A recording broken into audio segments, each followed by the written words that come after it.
अहम ख़बर अवां सां शेयर कंदासीं। ठटे मां अवां खे अपडेट कंदासीं जिते तेज़ बरसात दौरान रेलवे ट्रैक बि मुतासिर थियो आहे। रेलनि जी आमदो रफ़्त बि मुतासिर थी वई आहे। ख़बर अवां सां शेयर कयूं पिया ठटे मां जिते रेल सर्विस बि मुअतल थी वई आहे। बरसात दौरान ट्रैक खे बि नुक़सान पहुतो आहे जंहिं सबबि रेलनि जी आमदो रफ़्त रुकिजी वई आहे।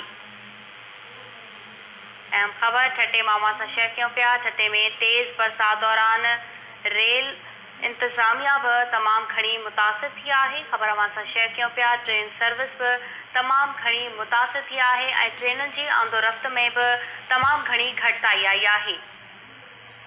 ठटे मां अवां ते ख़बर पहुचायूं पिया नाज़रीन, अवां खे अपडेट कयूं पिया। ठटे में बि ट्रेन सर्विस मुतासिर थी आहे। बरसात सबबि ट्रेन सर्विस मुतासिर थी आहे। इंतज़ामिया पारां बार बार इहा शिकायत कई वई आहे, दाहूं कई वयूं आहिनि त असांजा मसइला जल्द अज़ जल्द हल कया पिया वञनि, पर हिन महिल ताईं को बि तहरुक न वरितो वियो आहे। अवां खे अपडेट कयूं पिया। रेल सर्विस बि ठटे में तमामु घणी मुतासिर थी आहे। बिल्कुलु नाज़रीन, ठटे मां अवां खे अपडेट कयूं पिया।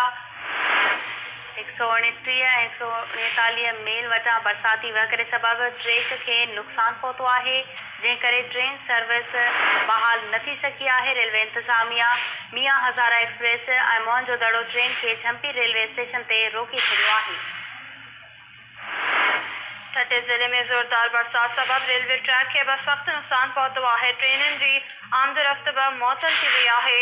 अवां खे अपडेट कयूं पिया।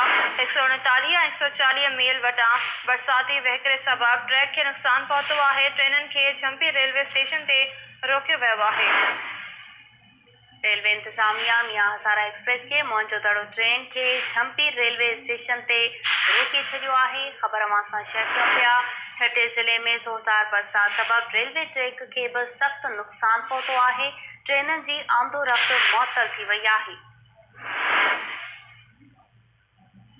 139 140 मेल वटां बरसाती वहकिरे सबबि ट्रेन खे नुक़सान पहुतो। ट्रेनुनि खे झंपी स्टेशन वटि रोकियो वियो आहे। रेलवे इंतज़ामिया मियां हज़ारा एक्सप्रेस ऐं मोहन जो दड़ो ट्रेन खे झंपी रेलवे स्टेशन ते रोकियो वियो आहे। इन हवाले सां असां राब्तो कयो आहे ठटे मां KTN न्यूज़ जो रिपोर्टर महबूब रोही सां। जी महबूब, अपडेट कजो। ठटे ज़िले में ज़ोरदार बरसात जेका आहे उहा तबाही मचाए छॾी आहे। राति खां शुरू थियल बरसात हिन वक़्त ताईं बिना के वक़्फ़े सां जारी आहे। 12 कलाकनि खां वधीक वक़्तु गुज़री चुको आहे। ठटे ज़िले अंदरि मजमूई तौर ते ठटे ज़िले अंदरि ज़ोरदार बरसातनि जो सिलसिलो जारी आहे। जिते ठटे शहर में बरसात तबाही मचाए छॾी आहे। साहिली पट्टी में सूरताल ख़राब थियण लॻी आहे।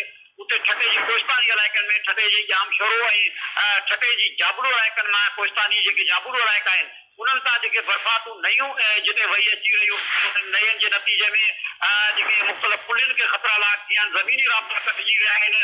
सोन नए जे करे झंपीर जे वेझो पुल जेका आहे उनखे ख़तरो लाॻ थी वियो आहे। पर उन सां गॾोगॾु सूरताल वधीक ट्रैक लाइन ख़राब जेका थियण लॻी आहे ऐं झंपीर ऐं मीटिंग रेलवे स्टेशन जे बिल्कुलु विच ते 140 मेल आहे जिते जेके इतला मिलिया आहिनि त जेका रेलवे ट्रैक आहे उनखे हेठां खां जेको उनजो बंदि ॾिनल हो रेलवे ट्रैक जे हेठां ई वारे हिसे खां उनखे जेको आहे 6 फुटनि जो गारो थी वियो आहे। जंहिं करे उतां बरसाती पाणी जो जेको रेलो आहे वाकिरो आहे उतां 6 फुटनि जे वाकिरे सां वही रहियो आहे, उहो वधी रहियो आहे। जंहिं करे हंगामी बुनियादनि ते रेलवे जी जेका इंतज़ामिया आहे रेलवे ट्रेनुनि खे मुख़्तलिफ़ हंधनि ते रोकियो वियो आहे। जंहिं मुताबिक़ मीटिंग रेलवे स्टेशन ते मोहन जो दड़ो रेलवे जेका ट्रेन आहे उनखे रोकियो वियो आहे। झंपीर स्टेशन ते हज़ारा एक्सप्रेस ट्रेन खे रोकियो वियो आहे।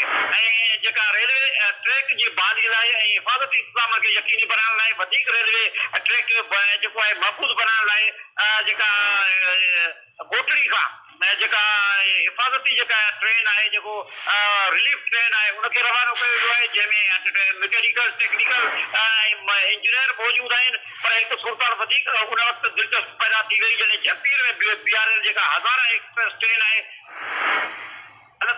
दौरा बड़ जो वॾो वण हुनजे मथां किरी पियो। पर मौजूदाना तौर ते मुसाफ़िर महफ़ूज़ रहिया आहिनि। ट्रेन हंध ते मौजूदु आहे। झंपीर रेलवे स्टेशननि ते ऐं हंगामी बुनियादनि ते जेके रेलवे मथां जे किरियल जेको वण आहे उनखे वॾे रेलवे खे महफ़ूज़ कयो पियो वञे, जॾहिं त वण किरण सबबि मुसाफ़िरनि में बाज पइजी वियो ऐं ख़ौफ़ वारी सूरत पैदा थी वई। रेलवे ट्रैक जेका आहे हिन ॿिन्ही पासे जमपीर जे वेझो जेको आहे मीटिंग ऐं जमपीर जे वेझो ऐं चालीह मेल वटि जेका सूरत पैदा थी आहे। ज़ोरदार बरसातनि सबबि जेको रेलो वही अचण जे करे 6 फुटनि जे हिसे में जेको रेलवे ट्रैक जो हिसो पाणी रुड़ी वञण जे करे जेको ख़राब सूरत पैदा थियण लॻी आहे। उते हिफ़ाज़ती तौर ते रेलवे ट्रैक खे बोतल कई वई आहे। ॿिन्ही पासनि खां रेलवे जेके सर्विसिस आहिनि उहे बोतल कयूं वयूं आहिनि। जी महबूब रोही अपडेट करण लाइ अवां जी वॾी महिरबानी। अपडेट कयूं पिया रेलवे इंतज़ामिया मियां हज़ारा एक्सप्रेस ऐं मुंहिंजो दड़ो ट्रेन खे जमपी रेलवे स्टेशन ते रोकियो वियो आहे। ठटे जी सूरत हाल बाबति तव्हां ते ख़बर पहुचायूं पिया। ठटे ज़िले में ज़ोरदार बरसात सबबि रेलवे ट्रैक खे बि सख़्तु नुक़सानु पहुतो आहे। ट्रेननि जी आमद रफ़्त बि मुअतल थी वई आहे।